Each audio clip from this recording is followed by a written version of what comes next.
Nigerians, elections are here again. Let us shun violence. Let us play the game according to the rules. Do not be a thug. Say no to violence. Let's rise and defeat violence, crime, and sabotage against the peace of our nation. Nigeria is the only country we have. We must do everything to keep it united. We must avoid any act that promotes hate and disintegration. Say no to separatist movement, terrorism, fake news, hate speech, religious bigotry, and any act that tends to divide us as a nation. Watch out for strange gatherings and suspicious movements. Restrict access to sensitive documents and data, the disclosure of which may damage national security. Educate your staff and family, particularly on measures to safeguard information and report security breaches. Apply relevant legal security guidelines to protect yourself and your neighbors. Due to misinformation and wrong choices, some idle persons resort to vices in their greed to get rich quick. They resort to kidnapping, killings for rituals, and other heinous crimes. Avoid wrong use of the social media. Before you broadcast that false message, think twice. Ask whether it will promote peace or violence. For safety at home, still be security conscious. Educate your household on safety tips. Report all suspicious movements and persons to the security agencies nearest to you.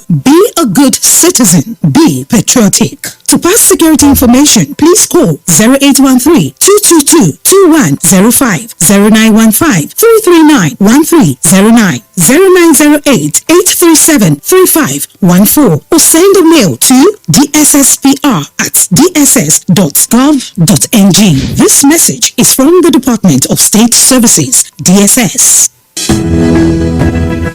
The Council of Our Fathers. I will urge and advise our younger generation to use talent and brain to sort out problems, not arms. Nigerian youths, let's build our nation together.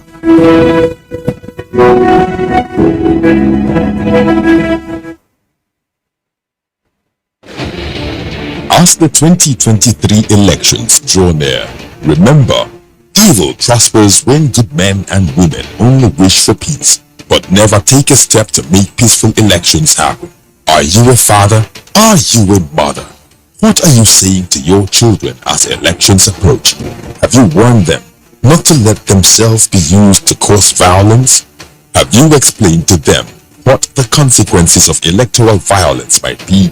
Do your part to make peaceful elections happen. Talk to your children. Protect them from unscrupulous politicians who want to put them in harm's way, while their own children are comfortable at home, within and outside the country. Let's join hands to make 2023 elections peaceful. This message is from the National Orientation Agency, NOAA.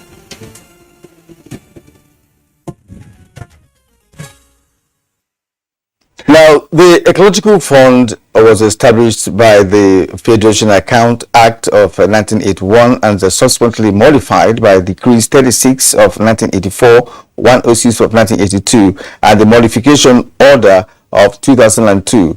The objective is to create an intervention fund that will enable government to speedily address serious ecological and environmental problems nationwide. Now, 1% of the federal allocation, or better still, the federation allocation, was set aside for the federal government to tackle ecological challenges and for proper utilization of the fund. The Ecological Fund Office, now known as the Ecological Project Office, was set up and domiciled in the office of the Secretary to the Government of the Federation with a mandate to ensure that 1% of the federal government share is well managed to ameliorate ecological challenges in any part of the country. Now, the Ecological Project Office recently launched a compendium with which chronicles 332 ecological projects approved by Mr. President, cutting across the 6 geopolitical zones of Nigeria and implemented through the Ecological Project Office from 2015 to 2022. And joining us now in the studios to discuss issues around the ecological projects in the office is the Permanent Secretary of Ecological Project Office, who, of course, serves under the Secretary to the Government of the Federation. The PAMSEC is Dr. Habiba Lawal. Dr. Lawal, it's a pleasure to have you with us on the program this morning. Thank you and good morning. Let's just begin. Claire and I were saying a few things about how the Ecological Fund came into being and who has what share, who doesn't have what share. Give us some conceptual clarification about the funding for ecological issues. I'm asking this question against the backdrop of what we do know, that some governors in the past have been prosecuted for finagling with the ecological funds due to their states. So what is the relationship with the ecological funds due to states and ecological funds due to the federal government, and what is the federal government doing with its own share? Thank you so much. At the establishment of the fund and the Ecological Project Office in 1985, the entire derivation and ecology fund is actually 2.32% overall. That's for the federation. And at that time in 1985, almost up to 2000 or 2002, the entire fund used to be under the management of the Ecological Fund Office. And at that time, states would write and request for funds to manage their own or ameliorate their own ecological problems within their states. So if they write, the functions of the Ecological Fund Office then, amongst other things, was to look at that request, process it, pass it through the Secretary to the Government of the Federation, and then the President will assent. And if he assents, the total funds approved will then be released to the states to take or to ameliorate the ecological challenge. So at that time, that was the way the office used to function. But in between that also, the federal government also used to do intervention. So both were running together. But sometime around the when democracy was restored in 1999, one of the states, I think Lagos, now took up the matter that that money should be shared. They don't want to be coming to federal government. She should be shared like all funds as a consequence of fiscal federalism. And eventually by 2002, they took federal government to court and they won. And since that time, then the Revenue Mobilization, Allocation and Fiscal Commission, together like they do all other funds, they now propose the sharing formula, which was endorsed. So federal government takes 1% of the 2.32%, that is the amount set aside for ecology and derivation. The state governments take 0.72 and they is shared amongst the 36 states. Then the local governments, the 774 local governments, also now take 0.6%. So in summary, the states and local governments take 1.32%, while federal government takes 1%. There's been changes small and those greater details, but when that executive, when that decision was taken, it was during President Obasanjo. The federal government share was 1.46. He dedicated and he gave up the 0.46 to states. That's how their value became a bit higher, and so that they can be taking care of ecological challenges within their environment, while the federal government will just play a coordinating role. And that was the sharing formula then, and since 2002, and that has been it up to today. And coming back to what the federal government does with its own 1%, the federal government's own 1% is being shared or being managed by 5 agencies. So the Ecological Project Office is only one of those 5 that benefit from that 1%. The further agencies benefiting from the funds are benefiting because the laws establishing them give them that certain percentage. The first of those agencies is the National Emergency Management Agency, NEMA. She takes 20% of the federal government's 1% every month. Then the second is the National Agency for the Great Green Wall. They take 5% every month. Then of recent, the 2 others join. The National Northeast Development Commission takes 10% out of the federal government's 1% monthly. Then the National Agency for Land Development, National Agricultural Land Development Agency, NALDA, they take 10% every month. So you will see that out of the federal government's 1%, 45% of that 1% goes to 4 other agencies. So it is the balance of that 1%, bearing the directive of the president that there must be at least at every time 5 billion naira left in the account of that fund for any national emergency he may need to handle. So so for that, it is within the balance that on quarterly, when the funds was much, we used to go to ask the president on quarterly basis to approve some projects, and we ensure that we get every part of the country to have a share of it. But now that the funds, more people are like NALDA was scrapped, it was only revived a year and a half ago. Northeast Development Commission was created only like 2 years ago. So before then, we had more funds. But with the coming of these two, the funds have reduced. So we go to the president on average every 6 months to ask for him to look at what we're proposing so that we can be able to ameliorate some ecological challenges. Okay, so from what you've explained, madam, it appears that the government does not have control over what the states do with their own ecological fund in terms of whether the funds are properly utilized or not. You know, because as my colleague raised earlier on, there is this story of, as a matter of fact, almost in every state, that ecological funds are not properly utilized for which it was meant, and you know, it has become a source of corruption in so many states of the country. And one would also like to ask, you know, why is it that some states that perhaps have more peculiar, more how do I put it, like dangerous ecological situation than others? That when the states share this money equally, does it make sense that states share it equally? Yet the states are not equal in terms of natural disasters, in terms of existing like erosion. There are erosion sites in this country across the nation that can be, you know, spotlighted. So why is the ecological fund not directed to such projects rather than just sharing? Or is it because of the change in nomenclature of the establishment? I don't think it's because of the change. If you recall, I said there was a court judgment that directs that every tier of government, the Supreme Court gave judgment that every tier of government should have their own share and manage their share. The analogy is every month, every state at FAC collects its own share of funds. And the federal government doesn't have the mandate to monitor how they spend their own. The system of government we run, we cannot demand, because the office, the law setting of the office does not include the fact that you monitor those governors that you are saying that have been prosecuted.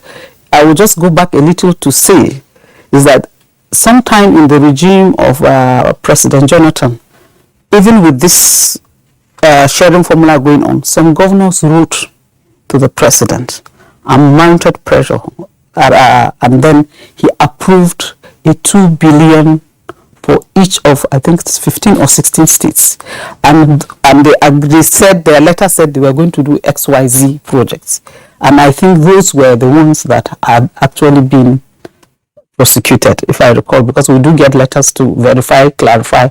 So it happened during another administration. The president has the authority to look at the situation, the request from states, and then give them funding. So he gave some funding to some states, and then some states, I think, maybe didn't do what they had earlier promised to do, and that's why they've been prosecuted. So, but on a general note, the Ecological Fund Office does not oversight the states. We don't have the mandate to oversight the states. They're a tier of government on their own. We can only advocate and try to get them do what they do. So, but I think the citizens of those states should demand accountability for the projects, for their funds that are being utilized. Then coming to the fact that whether the funds are shared equally or not, I think you recall that these funds are shared at FAC, and funds that are shared at FAC, there are other funds that those states, they are getting derivation funds. The Niger Delta gets states some extra funding for environmental degradation. So I don't think the revenue mobilization, fiscal allocation, and fiscal commission that gave the sharing formula, it was discussed and approved. I don't think it took in the fact that this amount of funding must be looked at in terms of the ecological emergency of each state. Gully erosion endemic areas like Anambra and the other parts of eastern part of the country. Yes, that's the one you see. But let me be very frank. In 2017, the problem of Anambra is that the soil type itself makes it susceptible to erosion. But in addition, the land size of Anambra, when you compare with another state that has 2 times the land size, you see that by the time you weigh the different what they have. Let me go back to what I was trying to say. In 2017, the Federal Executive Council directed my office, I was still then in Ecological office, to do to document all ecological sites in Nigeria. And we did that piece of work. We have a published document on that. And what we found that is that yes, the southeast they all look more feasible because the land size is small and you can see the gullies are there. But almost every state has downstream ecological. We documented over 2,700 ecological sites in Nigeria. Yes, the volume differs. Some is depth, some is wider, some is more of pollution, some is desertification. But I want to say that every state of the federation is bedeviled by ecological challenge. And I also want to add that the total money, the 2.32 set aside, to be frank, whether the states use it as judiciously as possible and the federal use it as judiciously as possible, it will not solve the ecological challenges we have. In fact, by the time we looked at it, it was that if you put all ecological challenges static and use the current volume of funds we get, for the next 40 years, we will not finish solving the ecological challenges currently on the ground with the volume of funds that are on the ground. So I think for me is let's look how. Yes, we should judiciously manage what we have, but I think we should also look at preventive, give a lot of attention to preventive, and then think of maybe the revenue mobilization, allocation, and fiscal commission should look at maybe the derivation that and the ecology fund that is set aside. I'm just wondering, I don't know, Kira,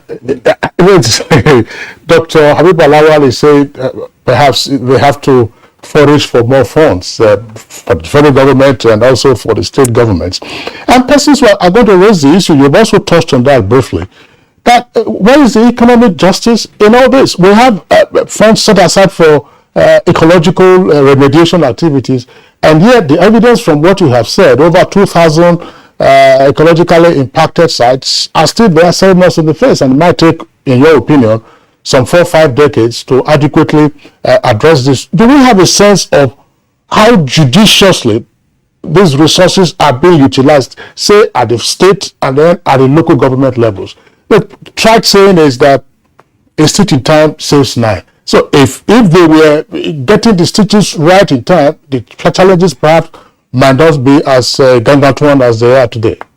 Well, I agree with what you are saying, 100%. All I was trying to say is that even if all those funds are judiciously used, I'm just saying that Nigeria is still challenged with ecological challenge, will be challenged. But me and you are in tandem to the fact that no matter how little those funds are, they need to be applied to what they are applied. They need to be what they are meant for. And as it is, we as the Ecological Project Office does not have a mandate to monitor or to comment on that. So I was also wondering, let me bring this in. Is there sufficient environmental awareness? Because that could also be a facilitator, because sometimes the things you pick up in the media and even private conversations do not appear to focus on those. We just see them, okay, there's one small gully there, until it begins to swallow houses and swallow roads. Nobody will know that there's a challenge there. It's like a pothole you have on the road. Before, if it's not a crater, then nobody walks about it. Is it possible to look at it from the other angle? Namely, for instance, maybe greater advocacy, and then tweaking the ways that we go about this. I'll give you another example in terms of tweaking the ways. The Great Green Wall, I don't know how much of progress we have made, at least on the Nigerian end of it. There were suggestions in the past that, look, youth club members, some of them who are roaming around in the streets in urban areas, why don't you deploy them as part of the National Youth Corps program for purposes of tree planting along the Great Green Wall and watering and nurturing those trees?